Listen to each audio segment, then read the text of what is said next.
The Tyranids, the Great Devourers, are among the greatest threats to humanity and to the entire galaxy as a whole. This reputation is more than well earned by the ultimate adaptive race, whose sole purpose exists to consume all in its path.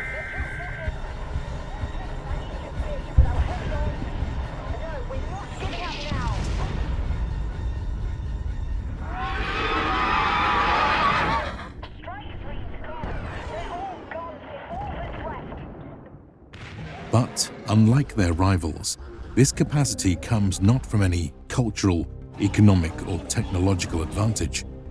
Rather, it is derived purely from their unparalleled evolutionary fluidity, which allows them to spawn a stunning diversity and quantity of bioforms with which to overcome any foe.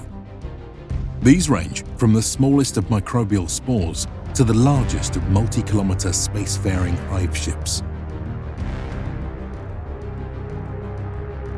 In this series, we shall cover the diverse specimens which have been catalogued by the Magos Biologus, including the Vanguard, Assault, Command, and Support organisms. We will then bring their full might to bear in never-before-seen simulations of a planetary invasion featuring millions of models in detailed 3D environments. This is the true size of a Tyranid invasion.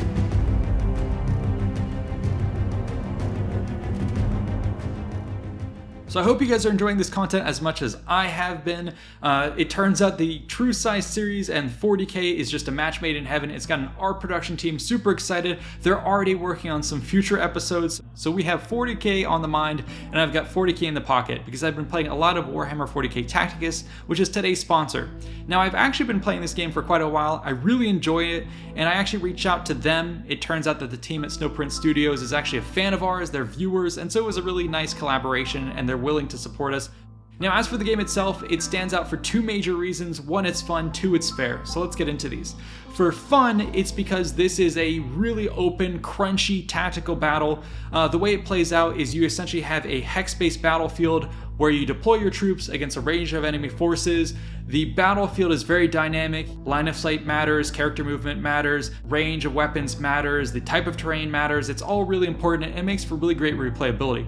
In addition, they have really good level design. So for instance, one of my favorite ones I've played recently is Chaos charging at Imperials, where the enemy has two major abilities: call in artillery, call in reinforcements. And it makes for a gameplay where you're basically under the gun, charging, trying to clear out the Imperials before you get swamped by shells and men. So I think that's really fun. Zooming out, the way this plays out is basically you start off with a small cadre of characters playing in one campaign. You slowly unlock different characters from different factions, which then allows you to play in different campaigns, and then you play those and you slowly expand to get a bigger and bigger roster of character, more and more campaigns. So that, I found out, played in a really fun gameplay loop that expanded and kept itself fresh. Now, as to the second point why I like Tacticus is because it's fair. I felt that the pacing of all this was really natural and it wasn't asking me to pay to unlock these different tiers. I could progress at a rate that I felt was achievable without having to put any money down. In addition to that, it felt like most mobile games have you on a timer where you run out of energy before you can play your fill. That is not the case in this game. You can easily pivot to one of your other campaigns, or you can go into the plethora of other battles that they have available to you. You have guild battles, for instance. You have these scavenger battles. You have these wave-based onslaught battles. You have these weeklies and monthly special events, so there's always something to do. For instance, the Tyranids are a major faction which recently got added. You can now unleash Death Leapers, Tyrant Guards, and Wing Primes on the battlefield, with many more characters and factions on the way. I highly recommend this game from personal enjoyment, so check it out and support the channel by scanning the QR code above or clicking the link in the description. Be sure to use the code INVICTAGIFT for some awesome goodies from now until March 29th. Enjoy! Before we begin, it should be noted that Tyranid swarms defy any externally imposed system of organization. The only being capable of understanding this chimeran behemoth is the hive mind itself, an entity of equally unfathomable complexity, derived from the shared consciousness of trillions upon trillions of Tyranids spread out across the galaxy and beyond. Yet that is not to say that a study of the Tyranids lays beyond our grasp. After all, vast quantities of data have been collected since their first clash with humanity in the year of 741 of the 41st millennium. This report, for instance, outlines some of the broad evolutionary branches of the swarm, which were identified early on by Imperial forces. While its observations still broadly hold true, the Tyranids have not ceased to evolve, especially as each Hive Fleet plunges ever deeper into the galaxy, adapting independently as they go. As such, ever-increasing numbers of researchers and scribes have been required to document the nature of this growing threat to the Imperium. But we shall leave such exhaustive explanations to the likes of Luton. With this disclaimer in mind, let us now reconstruct a more digestible model of a simpler, theoretical Tyranid army. As a preview of where we are headed, this is what a swarm looks like.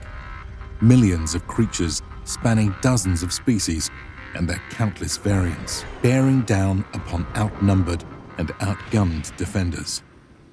But to get there, we will first have to familiarize ourselves with the Tyranid soldiers on an individual level, as they might be encountered during the major phases of an invasion. The first phase will be one of reconnaissance. Here, potential victim worlds will be targeted by vanguard troops, which may be inserted via drone ship or smuggled in aboard enemy vessels, who may unwittingly act as carriers in the process of fleeing other infected zones. But regardless of how they got there, all such vanguard bioforms will share evolutionary traits that favor stealth and independence. Common species include Lictors, Leapers, and Genestealers. Lictors are lone hunters who seem to deploy on planets one at a time. While some may doubt the threat posed by a single organism, they are not to be underestimated. Standing 2 to 3 meters tall with long mantis-like claws, Lictors have the speed, strength, and dexterity to outmaneuver prey or pursuer across almost any terrain. In spite of their size, they manage to pass virtually undetected thanks to a range of adaptations, including noise-reducing hoofs, body heat dampeners, and chameleonic scales, which can shift tone and texture to blend in with any environment. Furthermore, Lictors may leverage bladders of super-nutritious fluid to remain immobile for days on end, awaiting the perfect opportunity to strike or relocate. In this way will they begin to reconnoiter a victim planet, collecting information about its resources, flora, and fauna until such data may be relayed back to the Hive Fleet. But perhaps most troubling of all is the indication that Lictors are capable of absorbing the memories of their victims and may even inherit the experiences of all other slain members of its species. If true, such a creature would represent a military asset of incredible strategic value which must be rooted out at all costs. A related vanguard organism is the Tyranid Leaper. These are often pack hunters who might deploy to a planet in the dozens or hundreds at a time. Leapers trade some of the hyper-specialized traits of the Lictor for more aggressive combat capabilities. As such, while reconnaissance is still one of their primary functions, they tend to focus on crippling the eyes, ears, and vital organs of an enemy force. And finally, we have the Genestealer. Such creatures are smaller and weaker than their vanguard brethren. Yet they should not be underestimated. After all, Genestealers are still larger, stronger, and far more long-lived than your average human. But what makes them most frightening is their evolutionary niche as infiltrators. This process begins with the spawning of a pure strain Genestealer within the Hive Fleet. Upon reaching a target population, victims will be abducted and implanted with an embryonic organism, which begins to both alter the genes of its host and bind its will to the Tyranids. In this way, a hybridized Genestealer is created and a small brood can develop in the shadows. Over time, future generations of hybrids will become ever more numerous and indistinguishable from their host population. Underground gene-stealer cults may now begin to creep their way up the social structure, further infiltrating society at large. Should this process prove successful, the Genestealers will psychically summon their Hive Fleet. With the dinner bell rung, they will then bide their time, ready to burst forth behind enemy lines at the opportune moment. In combination, these various vanguard forces can wreak havoc on a target's defenses. Active measures will be necessary to detect and keep these Tyranids in check. Though the task will be great, it is achievable by efficient counter-infiltration operations. What proves far more daunting, however, is dealing with the assault forces which come next. The first sign of an incoming invasion will be the so-called shadow in the warp, a vast psychic emanation of the hive mind which smothers entire star systems, disrupting all forms of warp travel and communication. Those who fall under its shadow will be cut off, unable to call for help or to flee. The Tyranid fleet, now having isolated its prey, will begin the assault phase of its invasion. The nature of horrors which will soon begin raining down upon the defenders varies greatly. The hive mind, after all, will be acting upon the information gathered from its vanguard forces and can dynamically biomanufacture the exact army it believes will most effectively achieve the task at hand. It would be a fool's errand to attempt to catalogue the endless evolutionary permutations of this bestiary. Thus, we will have to be satisfied with a broad overview of the more common Tyranid bioforms. The first major category of assault phase Tyranids will be the Spores. These range in size and function. On one end of the spectrum are the microscopic spores. These may be unleashed in their trillions upon a planet, drifting down as great clouds upon the land. Here, they may begin slowly altering the planet's biosphere, rendering it more hostile to the natives and welcoming to the invaders. Such swarms may also target machinery, munitions, and supplies to gradually erode a target's logistics system. For more direct damage, larger spore mines will be spawned. These are bulbous, gas-filled creatures who float across the battlefield. When their feelers sense targets in close proximity, they will detonate their payload. This may include poison, bioacid, or shrapnel variants, which can tear apart infantry and armoured units, unfortunate enough to be caught in their blast. A related variant is the mucilid spore. These are capable of maintaining higher altitudes and moving at greater speeds, which enables them to act as surprisingly effective anti-air mines. While such spores may not be threatening on their own, vast minefields capable of guided propulsion and rudimentary intelligence can be quite deadly at the tactical level and will certainly complicate the battlefield situation at a strategic level. On the larger end of the spore spectrum exist the all-important ship-to-surface organisms. Several variants of these 10 to 30 meter living drop pods exist, including mycetic spores, tyrannocytes, and sporocysts.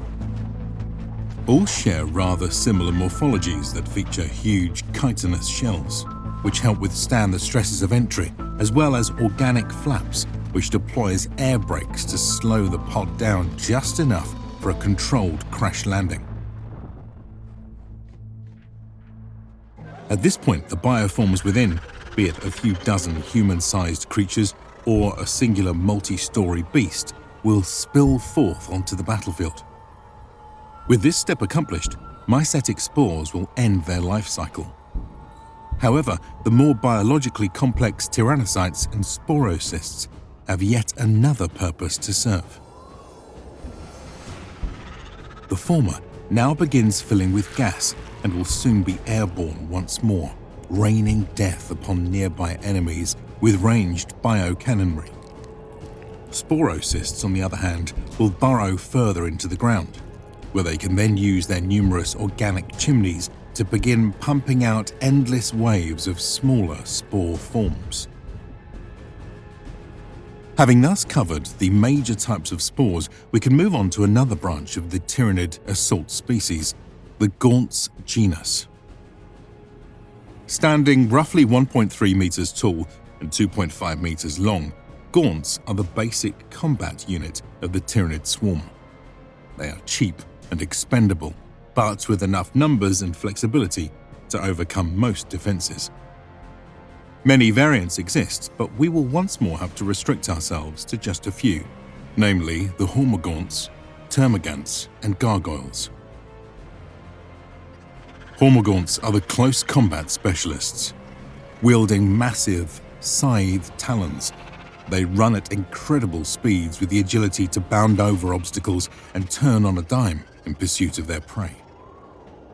This is done with relentless, frenzied determination, as their evolutionary metabolism drives them to kill, feast, and kill without pause.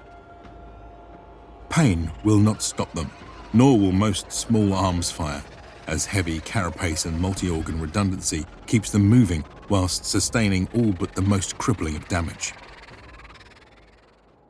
Yet there is a cost for such energetic traits. Hormogaunts burn out extremely quickly, with lifespans measured in the days or even hours. This is compensated for by an ability to hibernate during periods of inactivity, as well as the unique ability to lay eggs and reproduce outside the confines of the Hive Fleet or a spawning pool. As a result, so long as food is available, a Hormogaunt infestation will multiply exponentially. Thus, a small pack aboard a single drop pod, which manages to break through to the surface of a planet, can quickly swell into a group in the hundreds or a horde in the thousands if left unchecked. Such numbers would tax the command and control systems of most armies. However, Tyranid evolution has accounted for this, and Hormogaunts will instinctively attack the nearest target in swarms with little direction necessary from the hive mind. This makes them highly effective fire-and-forget weapons. On the flip side, though, this is also their greatest weakness, as brute force melee tactics can result in high casualties against well-prepared positions. It is for this reason that other Gaunt variants exist. The Termagant, for instance, uses the base Hormogaunt morphology, but replaces its talons with ranged weapons. Yet this is not as simple a swap as for most armies, given that such biomechanical guns are actually symbiotic creatures, which have effectively fused with their hosts during the spawning process. Many terrifying types exist. The Spine Fist is a close-range, twin-linked gun which fires poisonous spines via pressurized air. The Strangle Web is a slightly longer ranged spread-fire weapon which sprays sticky, mucus-like strands to ensnare and constrict its targets. The Flesh Borer, meanwhile, is a mid-range gun that launches living beetles at its target. Upon impact, these will use rending teeth and digestive enzymes to dig through armor, bone, and flesh alike. The Devourer is also a mid-range weapon with a living payload, but one which unleashes salvos of fleshworms at a time. These will either shatter in an acid splash upon impact or survive to burrow into the victim's exposed weak points. And finally, spike rifles are longer-range, precision weapons which fire razor-sharp, barbed spikes that kill with impact damage, or the fast-acting toxin which infects open wounds. Each of these biomechanical guns on their own is terrifying enough, but when fired en masse from swarms of termagants, the resulting carnage is unlike any seen from conventional weaponry. And yet, there is one more dimension we are missing.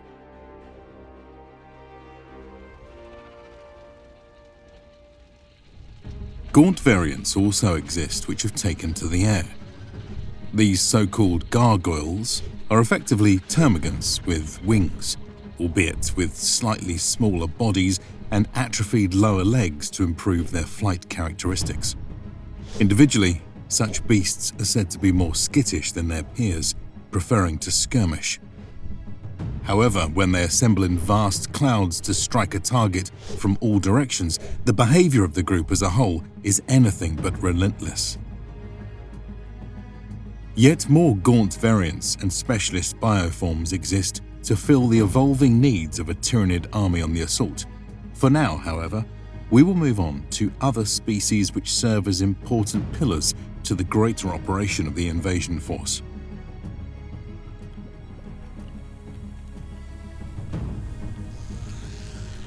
One such specimen is the Ripper.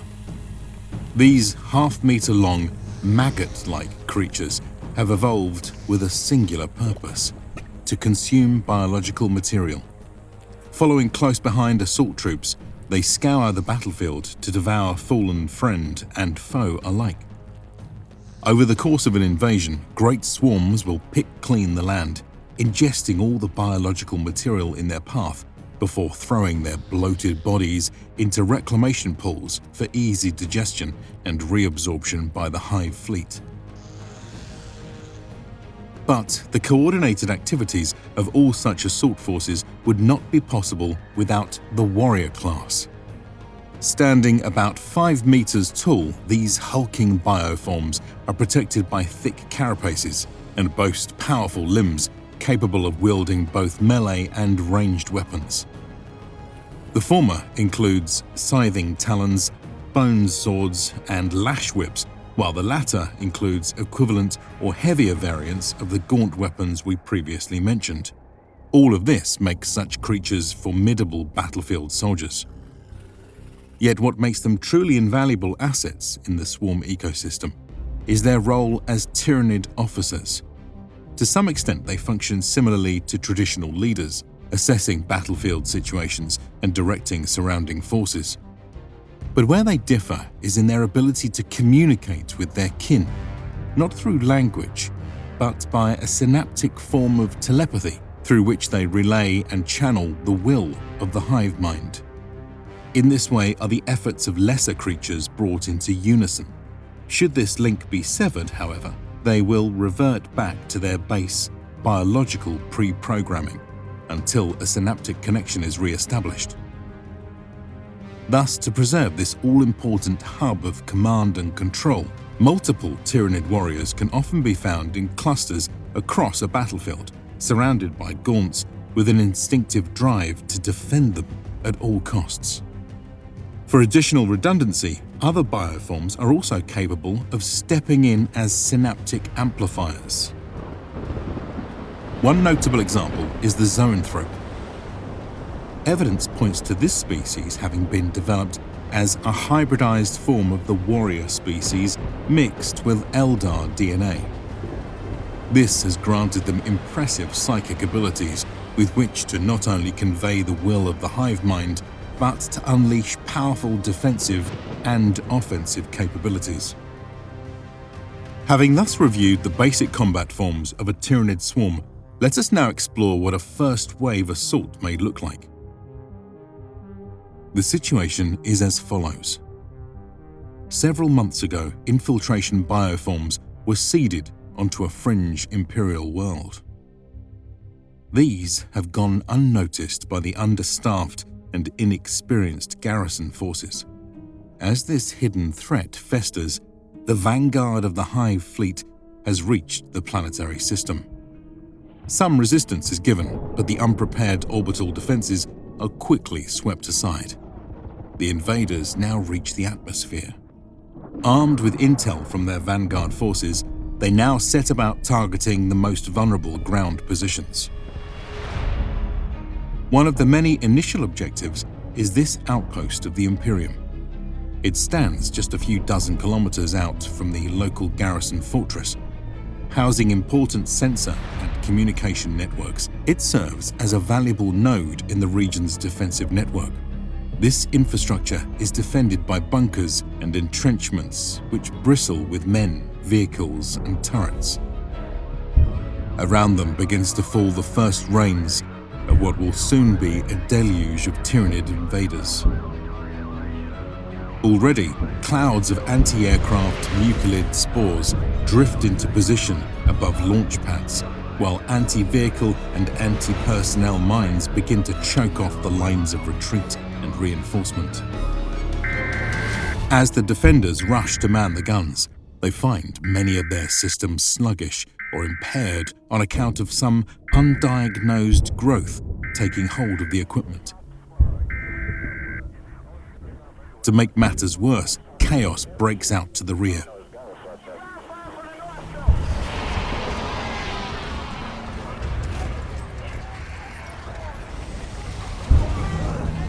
Genestealer cultists, aided by other vanguard forces, have apparently managed to ambush one of the supply columns, crippling this critical source of reinforcements, fuel, and munitions. Meanwhile, Xenos dropships have begun to land in the plains ahead.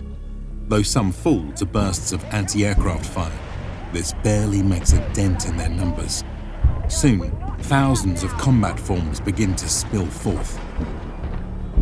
The raptor-like hordes of Gaunts sprint ahead of the pack, instinctually blitzing the nearest source of incoming fire. The ground pounds with the beat of their killer determination. Behind them, the Tyranid warriors now pulse orders across the synaptic network, marshalling the hordes of termagants and gargoyles who have been amassing. Soon, these too plunge across the open ground, taking flanking routes towards the defenders. Behind them surge writhing packs of rippers, eagerly anticipating their first meal. From the perspective of the defenders, the landscape appears to shimmer from the seemingly endless swarm. The outpost fires on all fronts at this target-rich environment, but to no avail. It is as though they fire bullets at an incoming wave, each shot merely disappearing into the surging mass. There is no stopping this living tide. Across the region, the other outposts face similar oblivion. Vox channels crackle with the panicked shouts of officers and the terrified screams of guardsmen. The few who make it out alive beat a hasty retreat back to the garrison forces. Here they will make their stand with the backing of far more formidable defenses. But the hive mind has yet to reveal its full hand. In our next episode, we will examine the larger bioforms, which will be deployed against such a hardened position, as we continue to cover the true size of a Tyranid invasion. For now, you can head on over to our Patreon and YouTube membership to get HD downloads of all our art, catch script previews, and participate in polls. A big thanks to the current members for supporting the channel, and to the researchers, writers, and artists for making this episode possible. We couldn't have done it without this team and this community. If you enjoyed this episode, be sure to like and subscribe for more content, and check out these other related videos. See you in the next one.